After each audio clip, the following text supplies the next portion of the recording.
Hello, I'm Lori Joe Vest. Thank you so much for joining me for this episode of Rev and Reach from Pop Speed Digital Marketing. I am here today to talk to you about community. I am actually wearing my Peloton shirt because Peloton is one of my absolute favorite communities. And I really love what they've done with their brand and how they use social media and digital, not just to sell, but to build community. Because when your brand becomes a place where people feel like they belong, they're comfortable, there's no better way to market. There's no better marketing for loyal customer and a loyal source of referrals than creating a community. So we're going to talk about Peloton, we're going to talk about Lego ideas, and we're going to talk about Glossier. And, also some ideas for small local businesses. So let's jump right in with why is community a brand superpower? Well, we are human beings. We have biological needs for connection. People have never been a solo survival, you know, type of being. We have always lived in groups, in tribes, in collaborative efforts. And so community is important to us, even though we don't really realize it anymore. We think we've evolved past our biological instincts, but honestly, we haven't. And so, in marketing terms, what we're talking about community is that you're building a loyal follower community of your customers that have a shared identity. They have a really strong connection and they love your brand. And the reason that matters is because they're loyal. They repeat buy from you, they refer other people to your company. They share your content on social media. They share their experiences with your brand on social media. And they give you real time feedback. They'll tell you what they like and don't like. And honestly, it's really great to hear what they don't like so you as a brand can know what you need to change. So I would look at it from a traditional marketing lens. There's what they call push marketing. And what that is when you take your product and its benefits to the consumer and you push them out there via messaging platforms like broadcast television, billboards, magazines, where you're basically putting the message in front of as many people as possible, hoping that they will engage and buy your product. Now, with social media, digital marketing community, it's a two-way street. It goes back and forth. And you can connect with that consumer personally pretty easily through your social media team. If you've got a strong social media team, which you should have, or if you're doing it yourself, then you've got to be the one to do it. But that two-way engagement is really, really wonderful in the world of marketing, and it's an easy way to do it on social. Let's talk about a couple of big brand examples. I am huge on Peloton. I think I have now a 250-week streak on the bike. I have always loved their brand. I love the product. It's beautifully made. I'm not being paid by them. I'm not, but it's near and dear to me because when I went through breast cancer treatment, and when I was going through treatment, I was working with this awesome guy, Joe, and Joe's wife was having a baby. And he was getting her a push present, which was a big piece of jewelry because, you go through a lot when you have a baby. And I was going through chemotherapy at the time, and I was like, "Huh, if she can get a push present, then I should be able to get a chemo present, right?" And I took that to heart, and I got my Peloton in 2019, and I became a part of a community. I became, somebody that was almost infatuated with the brand at first, wearing the clothes, riding the bike, had my favorite um, instructors on Instagram commenting on their things. I mean, I was just really, really into it. And I still am, but just not quite as infatuated as I was. But what they have done is they keep people riding by keeping it interesting. It changes day to day. There's always new content, there's always new instructional material for you to engage in. They come at you from a couple different ways. They have the traditional rides with the instructor. They have rides where you go through the countryside in different countries. They have, video game style rides. The instructors are all different kinds of people from, traditional conservative to, a little wild and, new age punk kind of people. So it's a really wonderful, everyone is accepted, together we go far community. And they've done that in a lot of different ways. When you get the bike and you get into the experience, you start riding, you find your instructors you like, they start telling you, "Hey, I asked a question on Instagram the other day, go answer it."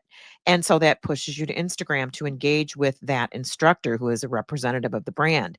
They have amazing clothing. So the Peloton community, if you're a huge fan, you can basically wear all kinds of wonderful clothing that they have released. And when you do your 100th ride, your century ride, you get a century ride t-shirt. I mean, it's just a nice t-shirt. It has Peloton on it. Feels like you accomplished something when you rode 100 rides when you first get the bike. So all those things really pull people together in a community kind of feeling. And even on the rides, if you're riding, you see everybody else that's riding at the same time you are. So you can give them high fives, so you'll go on the bike and you'll have 10 people giving you high fives. You can ride with other people you know. I mean, there's just all kinds of interesting things you can do there. So community, Peloton is a stellar example. Now, Lego Ideas, another product taking letting their fans take the lead.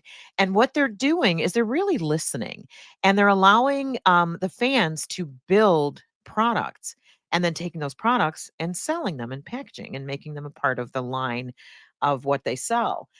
So when you're listening and they know you're listening, not only are you getting incredible market research to help inform your product line, your all of everything that you do basically, but you're inspiring loyalty, because when your consumer feels seen, it draws them towards you. I mean, it's just inevitable.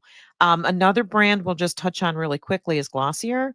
They have built their brand around beauty enthusiasts. So enthusiasts and influencers talking to each other about their products, demoing their products, unboxing their products, engaging and actually using the products is much better and much more credible these days. Encouraging beauty enthusiasts to talk about the product and letting that be a huge chunk of the content that they share, with unboxings, with, just reviews, testimonials, things like that.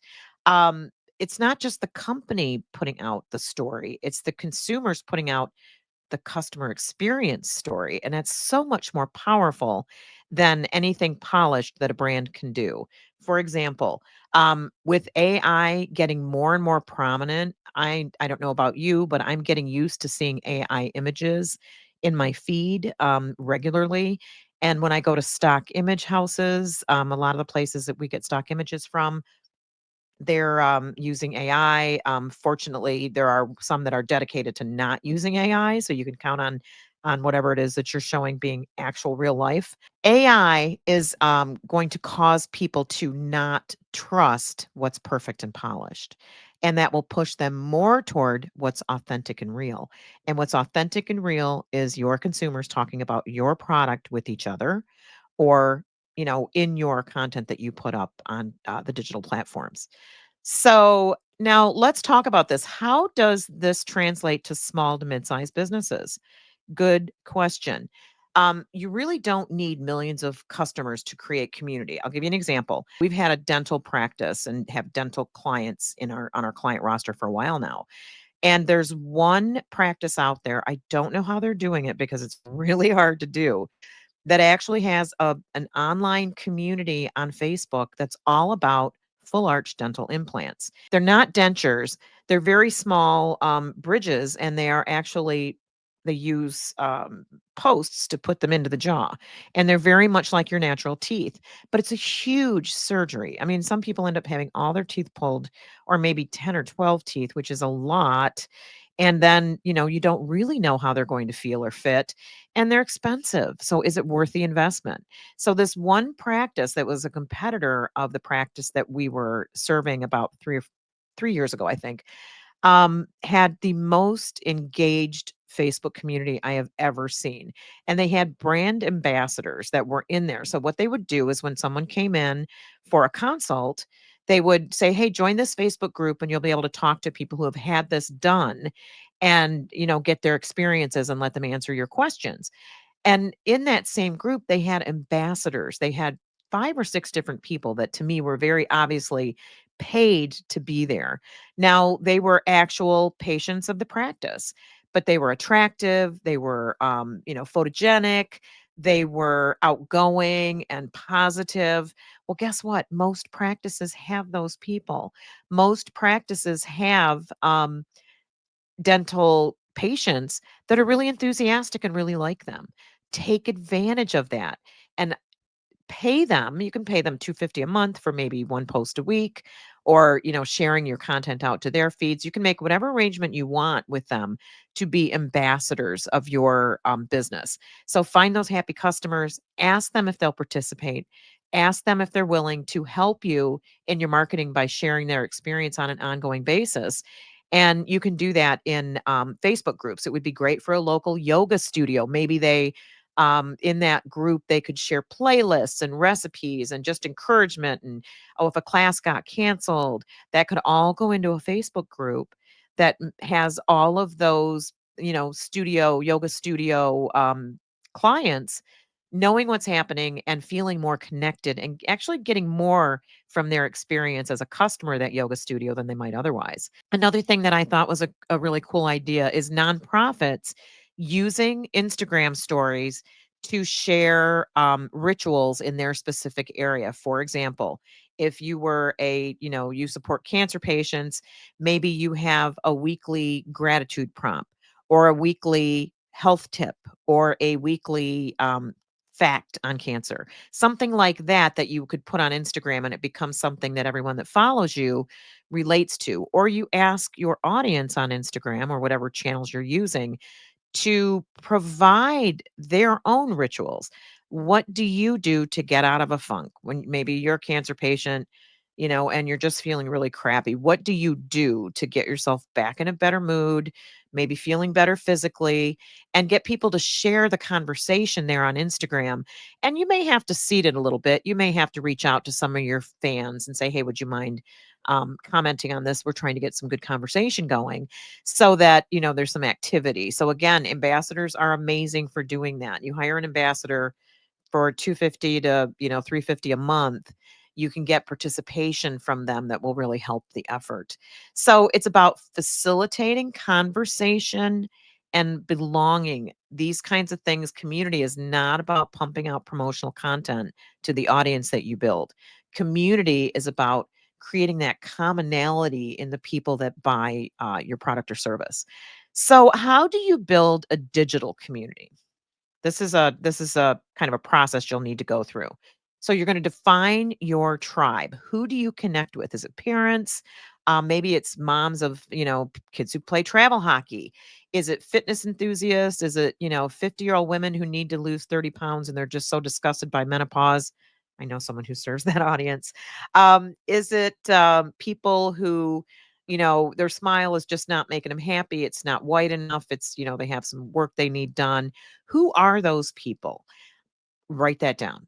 What is the right platform to interact with them? Our dental clients, Facebook is fantastic. Facebook and Instagram pretty much puts us in the feeds of younger people, older people. And when you do it right, you can kind of customize your message a little bit for one or the other and get really good results with similar content.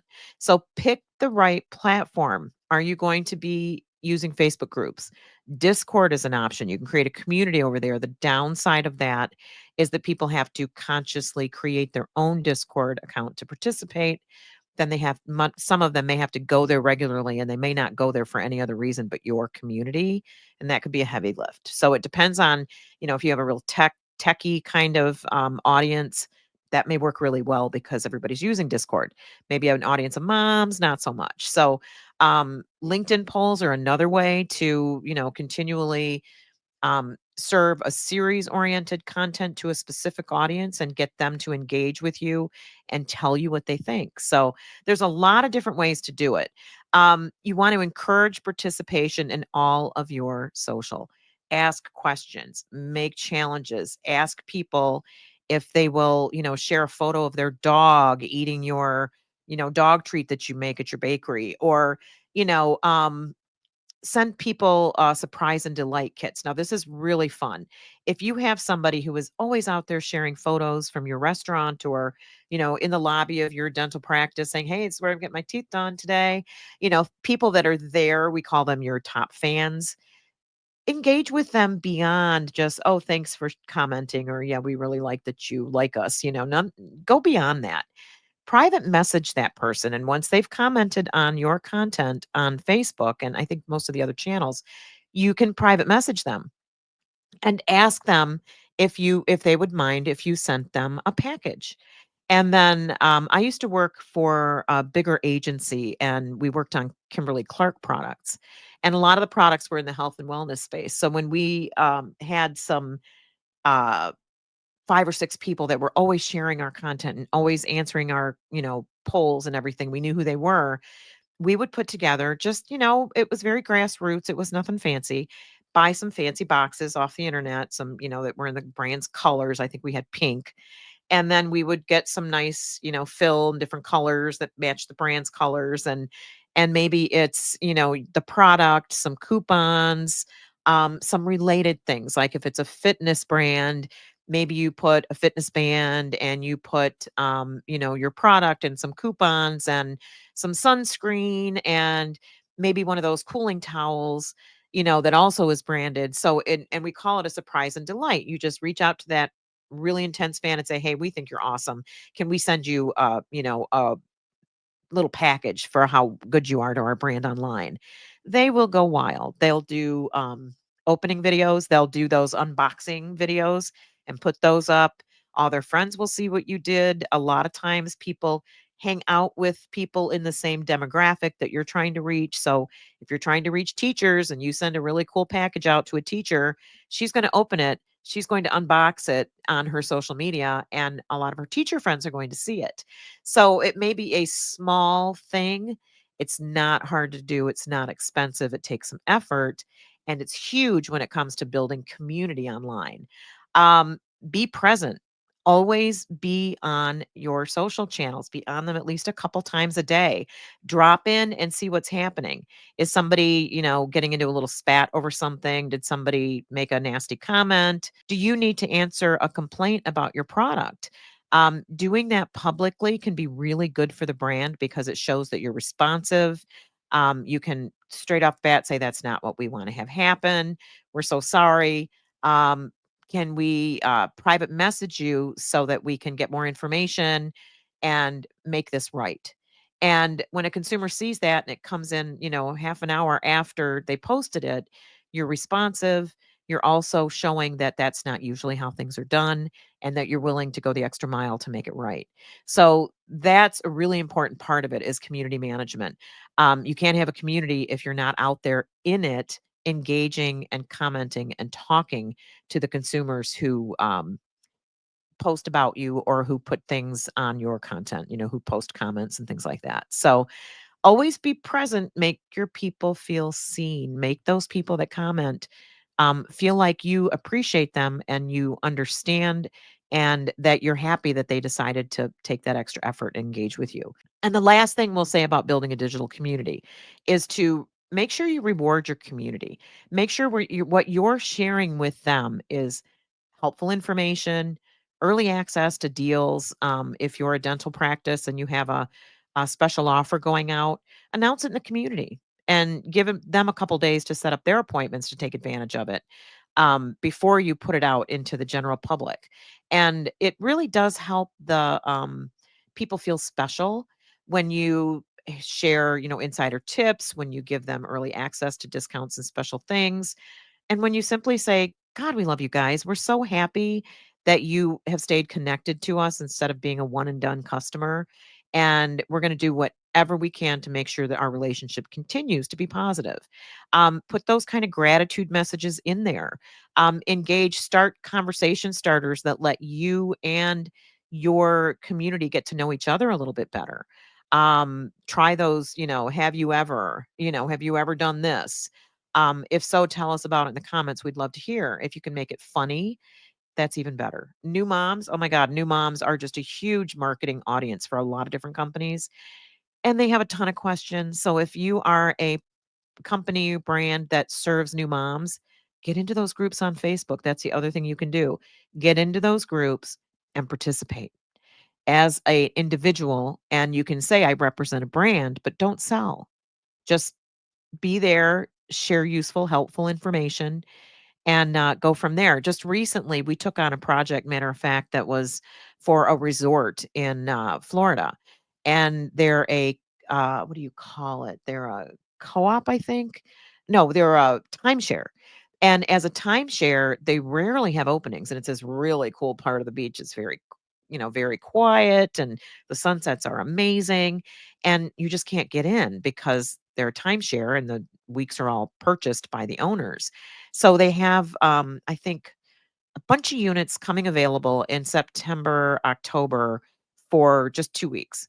And so, what our client paid us to do was go in and join all the groups related to and surrounding the city that this resort is in. For example, I love Sarasota. The resort is in Sarasota. I love the Lido Keys. There's all kinds of different groups related to those two topics. And I went into the groups and said, hey guys, as myself, just wanted to let everybody know if you have guests coming down or you're interested in spending time, it's Sarah Sands. They have these 2 weeks open. It never happens. Get your reservation in now. And posted some beautiful sunset photos. I mean, these photos themselves were worth the look at the post, right? They were stunning. And we got 99 people to go to that resort reservation page, which was pretty impressive for, oh, maybe an hour of work. So you can take advantage of communities by actually creating one. You can also participate in them for more promotional opportunities as long as you're not selling too hard. So to wrap this up, communities are built when brands create a space for people to connect with each other and to share their experiences. It's not you pushing out content, it's you interacting and engaging, and it's a two-way conversation. So, I'm going to encourage you to take a look at your own social media. And are you just posting content and just shoving things out there? Or are you creating a two-way conversation? I'd love to hear about it. I am an open networker on LinkedIn. If you would like to communicate with me and answer that question, are you just posting or are you building a place where people want to hang out, where they want to meet other people that are brand enthusiasts?